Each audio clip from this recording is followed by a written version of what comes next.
దేవుని నామానికి మహిమ కలుగునుగాక. ఈ సమయంలో మా ఆత్మీయ తండ్రి అయిన హ్యారీ గోమ్స్ గారి గురించి చిన్న కొన్ని మాటలు చెప్పి దేవుని నామాన్ని మహిమపరచాలనుకుంటున్నాను.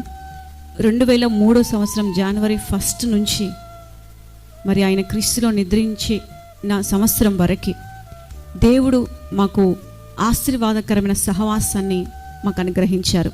దగ్గర 22 సంవత్సరాలు ఆయన వెంబడించడం జరిగింది.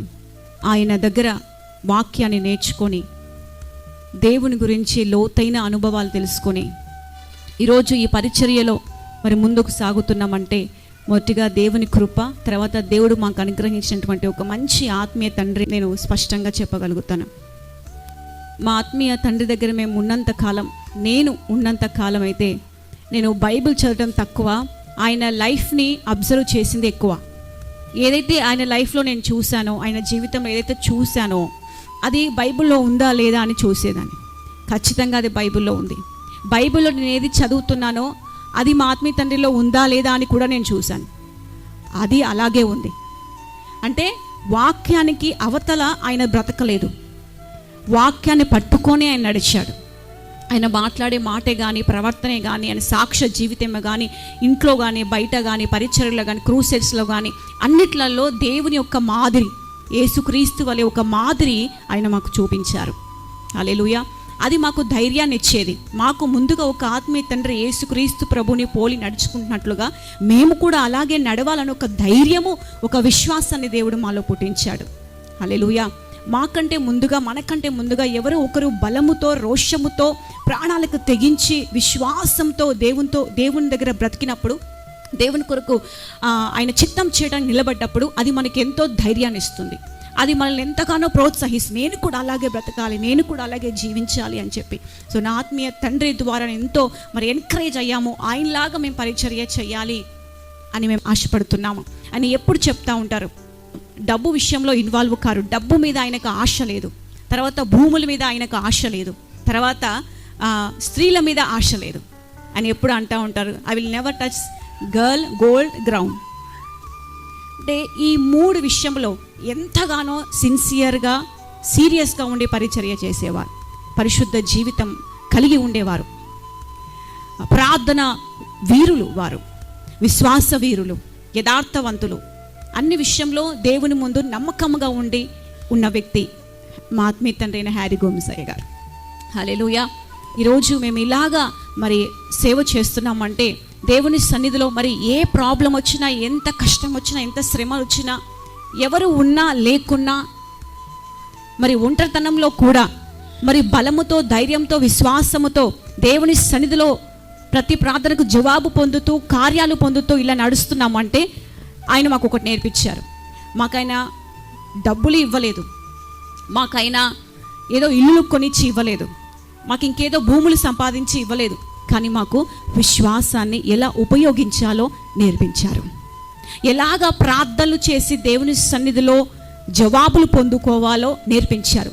ఎలాగ దేవుని ముందు పరిశుద్ధమైన జీవితము కలిగి ఆశీర్వదించబడాలో నేర్పించారు. ఎలాగా లోపల ఏమనుకుంటామో బయట అదే మాట్లాడాలని, ఏదైతే మన ఇంటెన్షన్, మన ఉద్దేశం మంచిగుంటే దేవుడు మనకు మేలు చేస్తాడని ఆయన నేర్పించారు. కాబట్టి మా హృదయాలు లోపల కూడా మేము ఎటువంటి స్వార్థము కలిగిన మాటలతో మాట్లాడము, కానీ ఏదైతే అయ్యగారే కానీ, నేనే కానీ, మీకు నేర్పించేది ఏదైనా కానీ లోపల ఏదైతే మంచి మనం అనుకొని మాట్లాడినప్పుడు దేవుడు మేలు చేస్తాడు.